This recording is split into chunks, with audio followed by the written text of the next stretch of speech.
Morning. Nuance is difficult for a lot of people. The whole idea of being able to notice the small little things and to hold them in balance with one another it requires work, requires effort. And usually it's easier if we just simply say something is this or it is that. It is right or it is wrong. It is black or it is white, and you don't want to deal with all the colors in between because that's a bother. And we like our lives to be simple, and so we often then try to make very easy categories to be able to put people in. And that way we know who they are. And it is easy to do this when we know as little about the other people as possible. Because the more you know about someone, the more nuanced it gets. The more you can see and understand a person, the more you realize that along with their gifts, they have struggles. Along with the bad things they do, there are also good things that they do. And so if we just know one or two things about someone, then we can simply judge them on that and not have to struggle with the rest. It's why racism works so well, because you can just pick one thing about a person and decide that's all I need to know about them, and to be able to cast them into one group. They're this, so they must be then one way or the other. And we can take from where people are at, their accent, how they speak, how they look, how they dress. We can take simple things about people and be able to make huge, vast judgments of who they are. But once you get to know a person, and really get to know a person, it's harder to just simply put them into one group and forget them. As soon as we start to understand the complexity of a person, we realize that no one is really just one or the other. That we actually all kind of cover this huge gap in between. And I was watching a show, and it was this woman talking about her father, and her whole experience of her father had been he was very positive, loving, caring, compassionate. And she was pretty much shaken up when she found out he was also a hitman for the mafia.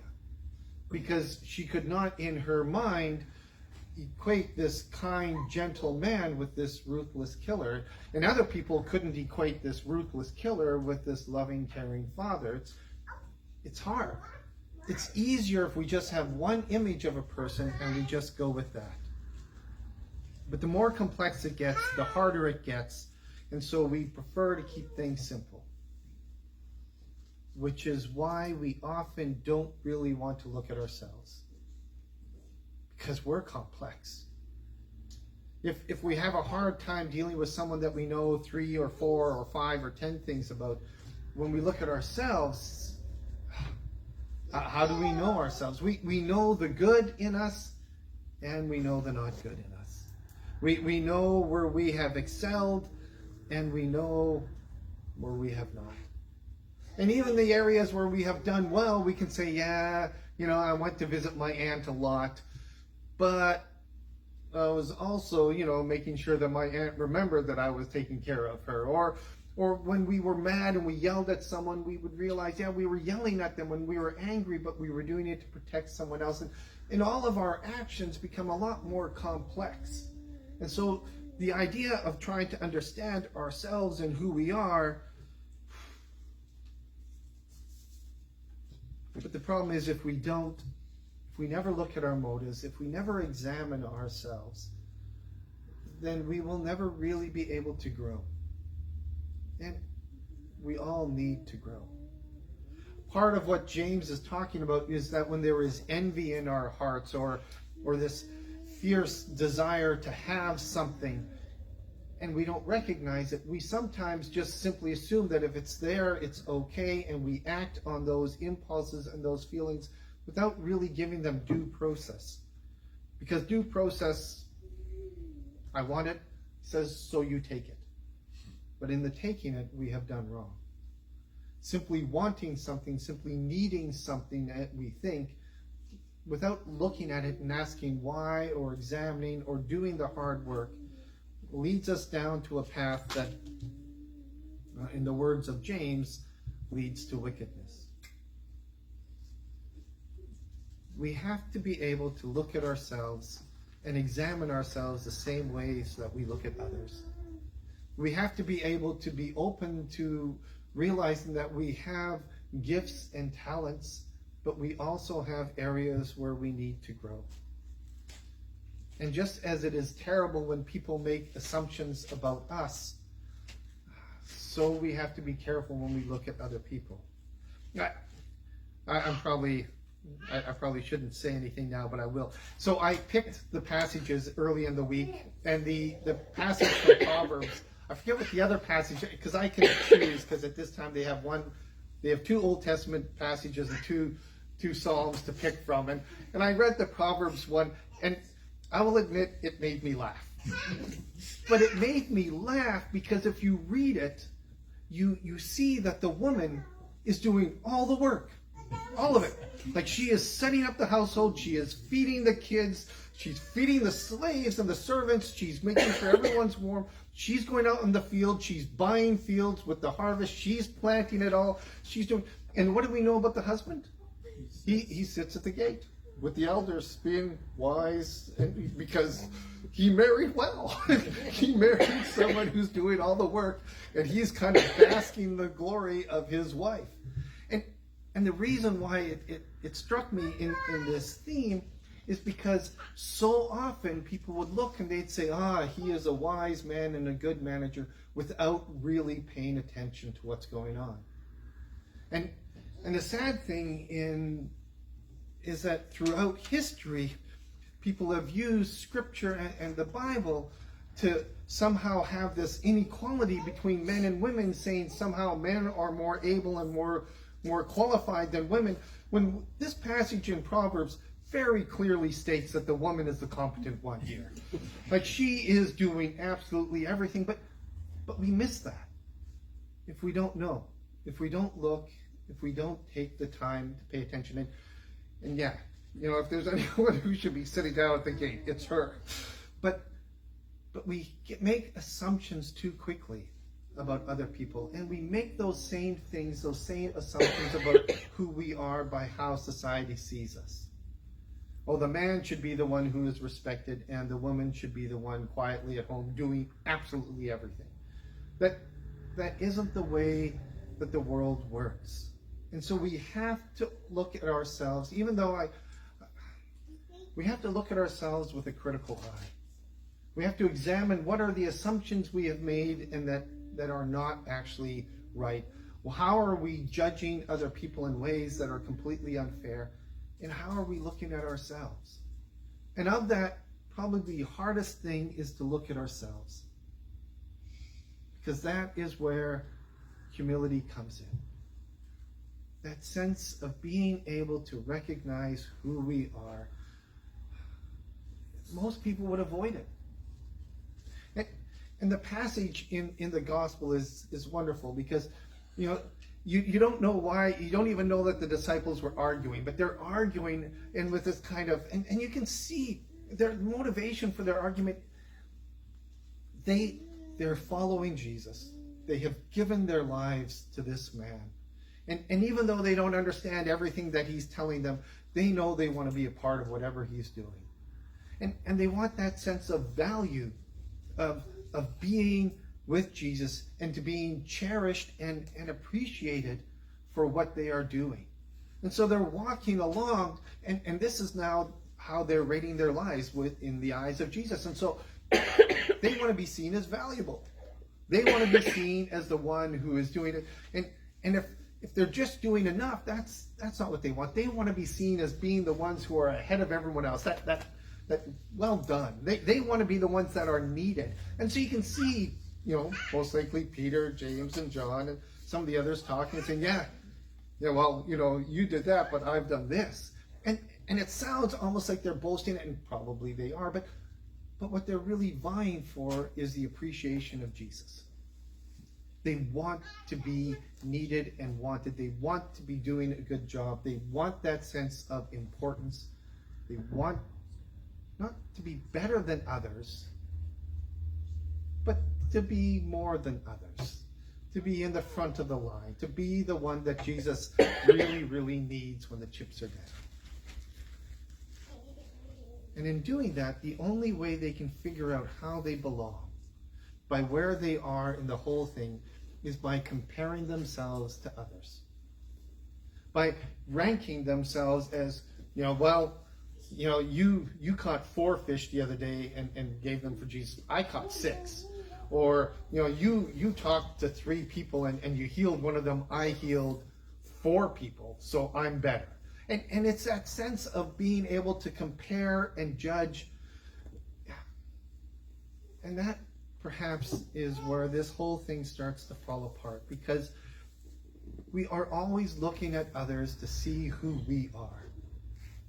And it's that sense of being able to understand our place in the world, not by what we do or looking at ourselves, because looking at ourselves is hard. It is easier to look at other people and just judge ourselves based on them. I don't know quite what I'm doing well, but I know I'm not doing as bad as that person. That's an easier choice. Or, in the case like with James, I don't know what I have in life, but those people have more and I want that. And so instead of appreciating what you have, you desire and you are envious of what other people have. Humility, and I struggle with the word humility sometimes, because growing up, humility was always kind of fed to us as, think of yourselves as lowly. And I don't really believe that is what God is calling us to do. Because we are the beloved children of God. We are the ones who Christ has died for. So if Christ has died for us, how lowly can we be? If God loves us, we aren't worthless. But humility means understanding that Christ has given us these gifts. And humility is seeing the people around us and not pushing them down so we can feel higher, but lifting them up. To realize that if God so loves me, then God so loves everyone else. And that if I have received the grace of God, then why should they not have received the grace of God? The line of grace does not go up to, okay, these are the mistakes that Gord made, and this is how much grace God will give people. And it keeps going up and down depending on how good I've been in that day. It's realizing that I need grace. And accepting my flaws, my ability to speak English impeccably, seeing where I have failed, and to understand and accept that grace with joy and happiness, and in the same way know that that grace is there for others, so that I can't judge them, but must simply see them as brothers and sisters in this journey. But to do this, and to do this well, I need to understand better who I am. To realize, where am I harboring envy? Where am I harboring competition that is unneeded or unhealthy? Where am I bitter or angry? Where am I overly optimistic? To look at ourselves so that we can deal with us as we are, and so better deal with the world around us. But we don't like to do that. I remember when I was younger, I was getting an apartment, or I wanted to get an apartment. I was living at home and I was driving to and from Winnipeg every day for a job in Winnipeg, and driving my poor parents' car into the dirt. And so I decided, I'm going to get an apartment in Winnipeg. And one of my co-workers at the keg had an apartment, and so I was looking at it, and my dad said, well, I'll come with you. So I said, okay, fine. So my dad came with me. And I was very much a stubborn person. Like I might be stubborn. I might be a little stubborn now, Pam, stop laughing. But I used to be very, very stubborn. And so that when I went to a concert and everyone stood up, I would sit down, because I didn't want to do what everyone. And when everyone sat down, literally at a Bryan Adams concert, I stood up, just because I didn't want to be like everyone else. I had that sense of, if someone had told me what to do, I was going to do the opposite. So my dad knows this about me. And we look at the apartment, and my dad is concerned. He's concerned that there might be things happening in this apartment that might not be always for the best in my development or necessarily legal. And so he's looking at my possible future roommate and the other people in the house and the apartment. He's going like, I can see it. And I can feel him telling me, Gord, you should not move in here. Gord, you cannot move in here. And so I already had the argument in my head, Dad, this is what I'm going to do. I'm no doubt at all, I was going to move into that apartment. And I walked out of there and I was waiting for my dad to say something because I knew he was going to. And I was quite prepared to say, nope, because he was going to push and I was going to dig in. And then my dad did something completely unexpected. My dad looked at me and says, look, I'm not going to tell you what to do because I know that's a waste of time. He says, but all I ask is that as your father, you give me the respect to listen to my words and then think about them before you make up your mind. That's all I ask. Just listen to me and then make up your own mind. Like, that's not playing fair. That's not how we do this. You're supposed to tell me and I'm supposed to rebel. I can live with that. You can't tell me now that, you respect my ability to make up my own mind and you're just giving me advice. I ended up not moving there. But it was, in a sense, and a little bit of a realization that, one, my dad knew me better than I thought he did, but also realizing that I was allowing my stubbornness to guide and to lead me in ways that were not healthy. Humility comes with understanding ourselves. It's not about feeling bad about ourselves. Humility is understanding our gifts and our struggles and working on them. Because none of us are at the point of where we can say, yeah, I'm perfectly good. Our lives are a constant struggle and journey and a blessing. And we walk in this grace and we strive to get better. Because we are humble, we know that we have not arrived, but we are on the path. And we keep working with that. Doug and Charles started a business. Out of that they met their first year in engineering in university, and they kind of hit it off. Charles was one of these large, Charles had ambition for at least 10 people.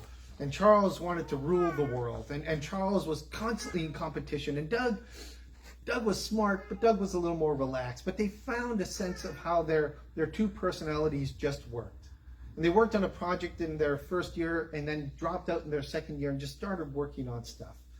On software in particular. But they they had the back and forth, and Charles, who was always competitive, but Doug was competitive around Charles just because, he enjoyed beating Charles just because Charles took it so seriously. And they went back and forth, and because of that, they actually came up with this great software program to how a device talks to another device. It's not just the Wi-Fi or the Bluetooth, but it's actually what they're saying to each other. And they came up with this system so that you didn't have to throw your printers out the windows anymore. That your printers actually listen to your computer or your phone. And that piece of software started to become very popular. And so other larger corporations would ask for rights to use it. And so they were making lots of money. And they kept growing and growing and growing. And they put in so many hours. The business got bigger, but the bigger the business got and the more people they hired, the more work there was. And Doug and Charles, through their 30s and into their 40s, basically were working 7 days a week. And at the end of their 40s, Doug finally said to Charles, he goes, you know what? He says, I'm done. He says, I have enough. This has been great, and I've really appreciated working with you, and I've appreciated the company we've built, but now I'm ready to do something else. I feel it in myself. He says that I need to change. And Charles goes, well, no, you can't. And Charles felt betrayed because he goes, no, but because we have this thing going, and you can't just stop out. Like if you quit now, I win. Like I'm the better one. Because, I'm still here and it's still growing. And so if you quit now, I win. And Doug looked at him and said, all right, Charles, you win. Charles was so mad. Because the first thing that flashed into his mind was the scene from Star Wars where Obi-Wan Kenobi and Darth Vader are fighting. And then Obi-Wan just drops his lightsaber and Darth Vader hits him and he disappears. And it feels like Darth Vader won, but he knows he didn't. So Charles was like, I'm Darth Vader. And he's Obi-Wan. I've won, but I haven't. And it bothered him. Because he wanted to win.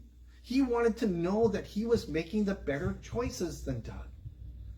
And after Doug left, the business actually started to get better because Doug was a little more, he was the more humane of the two. And once Doug was gone, Charles was ruthless in how he dealt with employees and his stocks and everything. And his business became more valuable. And even as it grew, and even as it got bigger, he always had this feeling that somehow Doug had pulled an Obi-Wan on him, and he couldn't figure it out. And it just bothered him. And one day, he had a meeting with the CEO at Google, and he had a meeting with the CEO at Samsung, and he had another one set up for Apple later on, and he was in his own private jet, and he told the pilot to fly out to where Doug lived. Now, he stayed in touch with Doug. It's not like they never talked, and Doug still had, stocks in the company and stuff, and would give him advice every once in a while, so it wasn't uncommon for Charles just to stop by. And Doug had his nice place up in the hills, and it was a comfortable place, and his wife was there. And so Doug wasn't surprised when Charles came to the door, but he could tell that this was not just his normal visit. And Charles was struggling because any way that he looked at it, he came out ahead. Doug had this really nice house up in the hills. It looked beautiful. But Charles had a mansion on the ocean in the Gulf of Mexico, and he had another one in France, and he actually thinks he had a third house somewhere, or mansion. He just couldn't remember at the time. But so, if you're looking at square footage, he was way ahead, and Doug had a car, he had a jet. And he was just meeting with the CEOs of the largest businesses in the world, and Doug was probably going to take care of his grandchildren. And Doug, sure, he was married with one wife. Charles had 4. Well, 3, but he was planning on the 4th one. And Doug had 3 kids, but he had 6. He knows because he paid alimony for each one of them. So he didn't figure out any way that Doug was coming out ahead of him. And yet he felt that Doug was. And so he went in and he sat down and in his normal brusque way, he avoided all the talking. He sat down and he says, okay, Doug, tell me again that I won. And Doug smiles. Because Doug knows Charles better than anyone else. Probably better than Charles. Because Charles has never really looked at himself. And he smiles and he says, you mean about the football game? Charles goes, you know what I'm talking about. You did that Obi-Wan on me, and I need to know why you think you're ahead. And Doug says, look at me. I'm in this house here. My wife, I think she's out shopping. Tomorrow morning, I'm going to get up early and make waffles, and the grandkids are going to come, and they're going to completely wreck the whole house. And my wife and I will take care of the grandkids. And in the evening when they leave, we will be incredibly relieved. And he says, tomorrow's going to be a good day. Today's a good day. I'm meeting and I'm talking with my old friend. The day after that, I don't know. Because I volunteer at some places and I enjoy volunteering. He says, I have a wood shop in the basement where I make some of the worst furniture the world has ever seen. He goes, how do you think that? He says, but for me, this is what I want. But you, he says, you would never survive here. First off, you would be like through wife number 8 by this point if you had to live in the same house with your wife over and over. That or one of them would have done something to you. He says, and children, you enjoy children. I timed it out one time when I was watching you. I think your limit is 20 minutes. Anything after that and you don't know what to do with. I said, so this isn't the life for you. And you like to be constantly busy and all that. That's good. So stop always feeling like you have to justify it. This is who you are. It's okay. And so Charles looks and he goes, so you've won and I've won. And Doug smiles and says, no, No, I won, you lost. And Charles goes, see, that's what I mean. How? And Doug says, because I no longer need to compare myself to others. And you still do. Because you haven't really taken the time to know yourself. We are called to be humble, but humility isn't about just looking at all the negative aspects about ourselves. It's understanding that we have been called to be a part of something. And so have the people around us. It's about realizing our gifts and our talents, but realizing the gifts and the talents of the people around you as well.